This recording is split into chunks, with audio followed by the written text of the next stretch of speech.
नमस्कार, मैं हूं देवेंद्र त्रिपाठी और आप देख रहे हैं मौसम तक चैनल। संपूर्ण भारत में मौसम करवट ले रहा है। प्रचंड गर्मी की आफत जो बनी हुई थी उससे लोगों को राहत मिलने के संकेत अब दिखाई दे रहे हैं और कई जगहों पर बारिश की गतिविधियां शुरू भी हो चुकी हैं। उत्तर भारत के मैदानी इलाकों की बात करें तो राजस्थान के उत्तरी भागों, पंजाब, हरियाणा, दिल्ली, उत्तर प्रदेश में भी बादल आए हैं और सुबह से ही बादल दिखाई दे रहे हैं, जिसकी वजह से थोड़ा धूप का असर कम है। हवाओं में नमी है, टेम्परेचर बिलो नॉर्मल बना हुआ है या नॉर्मल के करीब पहुंच रहा है। काफ़ी गिरावट हुई है पिछले दिनों की तुलना में। फिलहाल उत्तर भारत में WD है। राजस्थान के उत्तर पश्चिमी भागों से लेकर पूर्वोत्तर भारत तक एक ट्रफ बना हुआ है और इसके अलावा जो पूर्वी और जो उत्तरी छत्तीसगढ़ है इससे सटा हुआ मध्य प्रदेश का रीजन है, यहाँ से लेकर तमिलनाडु के बीच में विंड डिसकंटिन्यूटी है, यानी विपरीत दिशा की हवाएं चल रही हैं। एक तरफ से उत्तरी दिशा की हवाएं आ रही हैं, दूसरी तरफ से बंगाल की खाड़ी की तरफ से हवाएं चल रही हैं, तो यहाँ पर विंड डिसकंटिन्यूटी बनी हुई है। इसके साथ साथ सबसे इंपॉर्टेंट फीचर अगर वेदर का कुछ है तो ये 4 मई को यहाँ पर south Andaman Sea adjoining south east Bay of Bengal पर एक साइक्लोनिक सर्कुलेशन डेवलप हो रहा है जो अगले 48 घंटों में इंटेंसीफाई होकर लो प्रेशर बन सकता है 6 मई को, और उसके बाद और इंटेंसीफाई होने की संभावना है। अनुमान अगर हम GFS मॉडल देखें या ECMWF मॉडल देखें तो दोनों के जो प्रोजेक्शन है इस सिस्टम के आगे बढ़ने के वो अलग अलग जा रहे हैं। मेट डिपार्टमेंट का जो ये मॉडल है इसमें भी प्रोजेक्शन अलग अलग आ रहे हैं। कभी ये उड़ीसा की तरफ और पश्चिम बंगाल के गंगीय क्षेत्रों की तरफ दिखा रहा है, तो कभी ये बांग्लादेश और म्यांमार की तरफ लेकर जा रहा है। विंडी का एक मॉडल है जो इस सिस्टम को अगर साइक्लोनिक स्टॉर्म बनता है तो उत्तरी तटीय आंध्र प्रदेश की तरफ जाता हुआ दिखाई दे रहा है।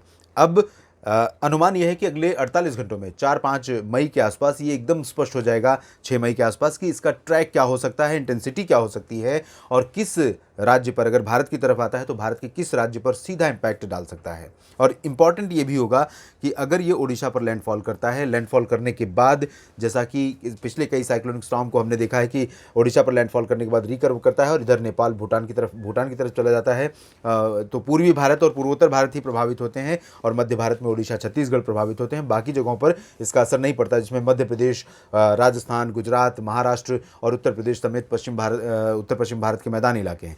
तो अगर ये सिस्टम सीधे आगे बढ़ेगा उस दौरान ज़रूर हम उम्मीद करेंगे कि उत्तर और मध्य भारत के कई राज्यों पर मौसम करवट लेगा 10 मई के बाद और काफ़ी ज़्यादा बारिश हो सकती है। फिलहाल हम अगले 3 दिनों की बात कर रहे हैं, यानी 3, 4 और 5 मई की। उस दौरान उत्तर भारत में बने WD और मॉइस्चर जो बंगाल की खाड़ी से आ रहा है, इसके चलते जम्मू कश्मीर से लेकर उत्तराखंड के बीच में कई जगहों पर हल्की से मध्यम बौछारें गिर सकती हैं, आज भी और कल भी, परसों भी, तीनों दिन संभावना है। इसी तरह की उम्मीद आप कर सकते हैं पंजाब में, उत्तर पश्चिमी राजस्थान के शहरों में, हरियाणा के तमाम इलाकों में, दिल्ली और उत्तर प्रदेश के तमाम क्षेत्रों में। उत्तर प्रदेश में ज़्यादा प्रॉबिलिटी तराई वाले रीजन में रहेगी और पश्चिमी तथा सेंट्रल पार्ट्स में अभी भी पश्चिमी दिशा की हवाओं का प्रभाव है जो कि उत्तर भारत से होकर आ रही हैं।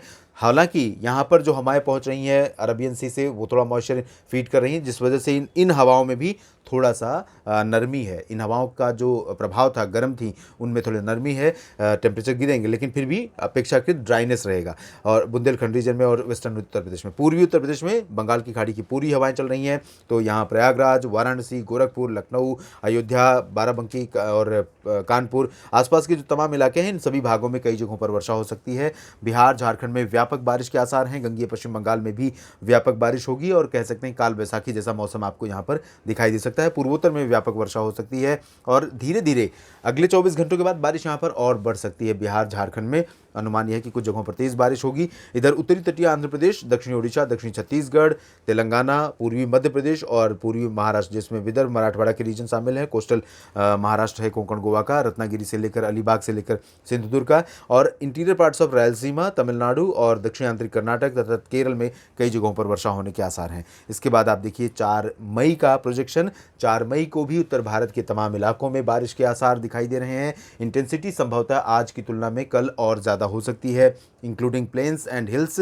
साथ ही साथ उत्तर प्रदेश में भी इंटेंसिटी बढ़ेगी और उत्तर प्रदेश में जो हवाएं अभी उत्तरी चल रही हैं पश्चिमी भागों में, वो थोड़ा नरम पड़ जाएंगी, उनकी स्पीड और कम हो जाएगी और हवाओं का लय जो है, हवाओं की लय पश्चिमी और उत्तर पश्चिमी दिशा का, वो टूटेगा और पूर्वी हवाओं का असर यहाँ पर बढ़ेगा। लखनऊ से वाराणसी के बीच व्यापक वर्षा संभावित है। बिहार में और झारखंड में कई जगहों पर तेज वर्षा हो सकती है।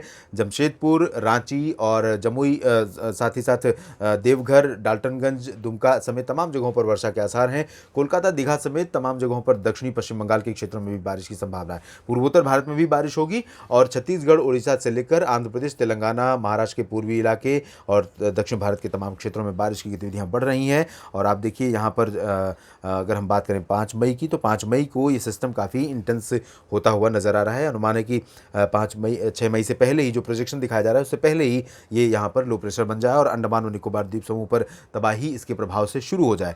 20 मई के आसपास अंडमान व निकोबार द्वीप समूह और दक्षिण पूर्वी बंगाल की खाड़ी पर मानसून दस्तक देता है। ये आमतौर पर सामान्य डेट है। इसमें कभी कभी 20 मई के बाद भी आने की हिस्ट्री है, ट्रैक रिकॉर्ड है, और 20 मई के पहले भी आने के ट्रैक रिकॉर्ड है। दक्षिण भारत के क्षेत्रों में आप देखें, यहाँ पर आंध्र प्रदेश में तमाम जगहों पर बारिश व्यापक रूप में बढ़ रही है। साथ ही तमिलनाडु और कर्नाटक में भी बहुत जगहों पर बारिश की गतिविधियाँ बढ़ती हुई दिखाई दे रही हैं।